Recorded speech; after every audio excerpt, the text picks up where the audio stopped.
प्रणाम। मैं divine soul Rami. आप सबका स्वागत है मेरे चैनल पे। आपको तो पता ही होगा हिंदी मेरी कमज़ोरी है और मैं हिंदी सीख रही हूँ आपके लिए। आपके प्यार और सपोर्ट के लिए मैं बहुत बहुत आभारी हूँ। Thank you. ये दुनिया ईर्ष्या और लोभ बर्बादी का मुख्य कारण है। बहुत सारा निर्दोष लोग ईर्ष्या और लोभ के साजिश में बर्बाद हो जाती है। जैसे हमारी परिवार में, हमारे राज्य में, हमारी देश में होता है और बहुत सारा लोग परिवार बर्बाद हो जाती है। हमारे भारत में सबसे बड़ा दो उदाहरण है, एक रामायण और दूसरा महाभारत। जैसे आप देखा, रामायण में रानी कैकेयी का ईर्ष्या और लोभ के कारण साजिश में शिकार हुआ था निर्दोष भगवान राम। उनको 14 साल का वनवास मिला था। माता कैकेयी ने भगवान राम से राज्य छीनकर उनके बेटा भारत को दे दिया था। माता कैकेयी ने सोचा वो महारानी राजमाता बनेंगे और उनके बेटा भारत राज करेंगे। रानी कैकेयी ने सिर्फ प्रभु राम को 14 साल के वनवास दिया था, मगर वो वनवास 3 बेटों ने वनवास काटा था, जैसे भगवान राम, लक्ष्मण और भारत। भारत ने खुद को वनवास दिया था भाई के प्रेम के लिए। तब माता कैकेयी ने भारत के पास आकर निवेदन किया था, बेटा मैं तेरे पास रहना चाहती हूँ। तब भारत ने बोला, आपको तो महल चाहिए था, राजमाता बनना चाहिए थे, आप तो आपको सब कुछ मिल गया। माता कैकेयी ने बोला, नहीं बेटा, तू मुझे अनुमति दे दे, मैं यहाँ पे एक कोने में पढ़ लूँगी।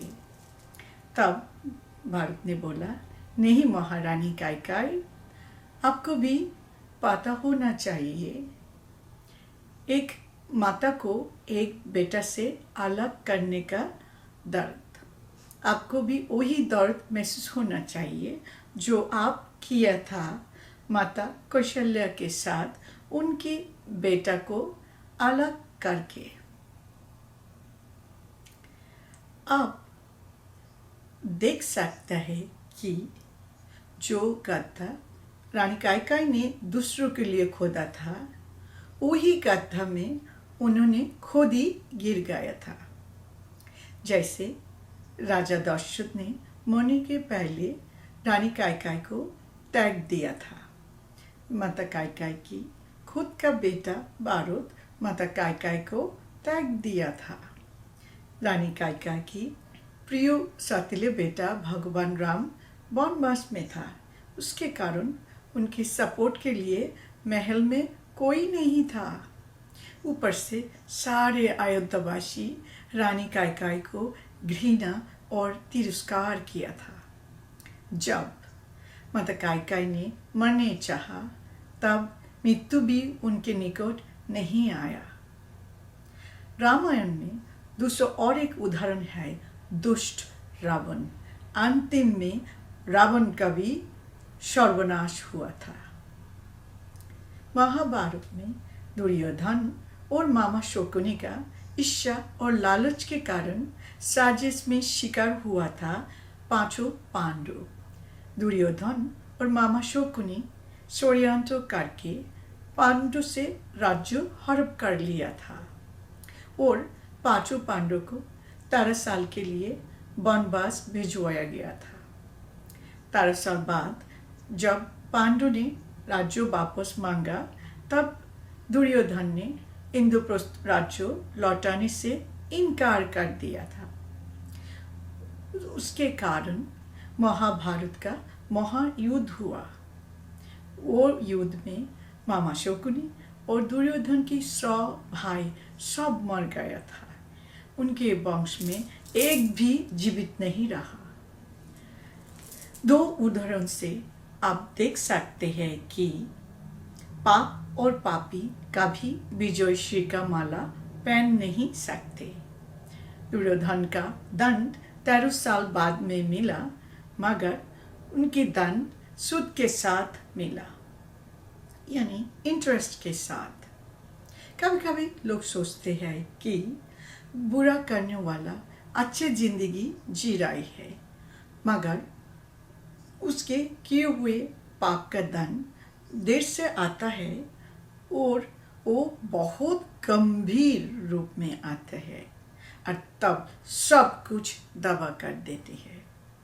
जब भारत हरा भरा था, बहुत सारा विदेशी सत्ता राजा ने ईर्ष्या और लोभ के कारण भारत पर आक्रमण किया था और भारत को कब्जा कर लिया था।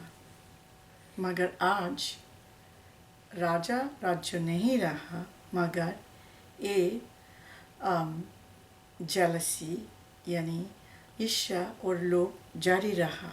जैसे परिवार में, ऑफिस में, पड़ोसी में अभी भी हम देख सकते हैं ये ईर्ष्या और लोभ जारी है। जब आपको पता ही है, जब कोई व्यक्ति ईश्वर के पास जाती है, उसको सब कुछ यहाँ पे छोड़कर जाना पड़ती है, तो हम क्यों दूसरे को संपत्ति हड़प करके हमारे पाप के घड़ा बढ़ाते हैं। और आपके पाप के कारण आप ये जन्म जन्म की पूर्ण जन्म की चक्कर में फंस जाती है और मोक्ष के द्वार तक नहीं पहुंच सकते। मैं आपसे यही विनती है, आप कृपा करके जितना जल्दी हो सके ईर्ष्या और लोभ त्याग दीजिए। हो सकते हैं आप मोक्ष के द्वार तक पहुंच सकते हैं और आपको पूर्ण जन्म नहीं लेना पड़ेगा। आज इसी तक। Thank you. जय श्री कृष्ण।